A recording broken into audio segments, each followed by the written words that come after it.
মাঝ রাস্তায় বিগড়লো গাড়ি, এবার কি করে ফিরবো বাড়ি? আচ্ছা, বাড়ি ফেরার আগে বাড়ি থেকে তো বেরোতে হবে, তাহলে চলুন শুরু থেকে শুরু করি। তো সকাল সকাল আমরা 5 জনে মিলে বেরিয়ে গেছি গাড়ি করে জিনিস কিনতে। কি বলছি! এই দেখুন আজকে ভাই ড্রাইভ করছে আর সাথে আছে শিলাজিৎ। নতুন নতুন ড্রাইভিং শিখেছে, ক্রেজি আলাদা। তো এখন আমরা যাচ্ছি খিদিরপুর ডকের ওপর দিয়ে। যাই বলুন, প্রথমবার গাড়ি চালাচ্ছে, মানে এত বড় রুটে, কিন্তু গাড়ি চালানোর হাত বেশ ভালো, শিখেছে ভালো। এবং দেখুন, চালাচ্ছে একজন, পার্ক করছে একজন। আমাদের সিস্টেমই আলাদা। তো ব্যাগপত্র নিয়ে চলে এসেছি বাজারে। ফল সবজির বাজারে নয়, বাজির সব থেকে বড় বাজার নুঙ্গিতে। কত?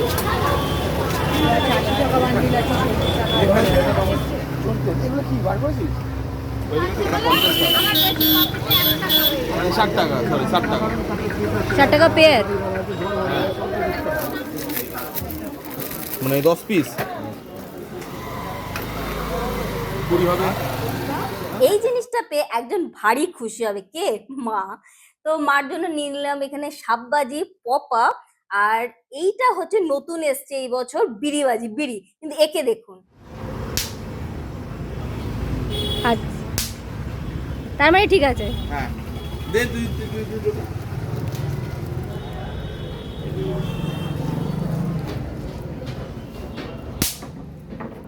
এবার কোনো জোন নেই বাজারে, তাই না?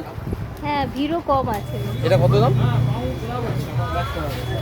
এইটা কো 580। যার যতই দাম দর করি, সে তো থামবো এসে চরকিতে। তো চরকি দেখা শুরু করলাম, এবং চরকির পেছনে এই প্লাস্টিকের বুটিটা মাস্ট, তাহলে চরকি কিন্তু স্মুথ ঘুরবে। এবং এখানে এক বস্তা আলু, না না তুবড়ি, 20 টাকা পিস।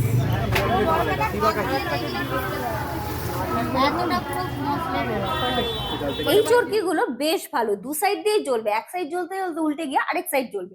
তো এখানে প্রচুর বাজি, প্রত্যেকটা দেখেই মনে হচ্ছিল এটা কিনি ওইটা কিনি, কিন্তু বেরিয়ে দেখি বিশাল বড় জ্যাম লেগে গেছে।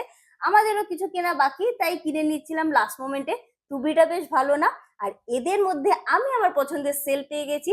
দোকানটা কিন্তু ভালো, আসতে পারেন। তো আমাদের কেনাকাটা হয়েছে, সব বলছি কি কিনেছি, কিন্তু বাড়ি যাবই তার মধ্যে।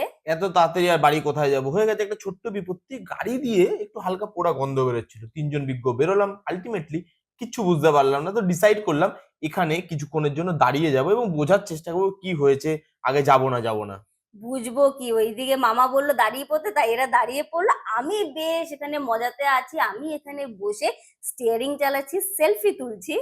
আপনাদের দিদির বিপদে কিছু আসে যায় না, স্টাইলটা আগে।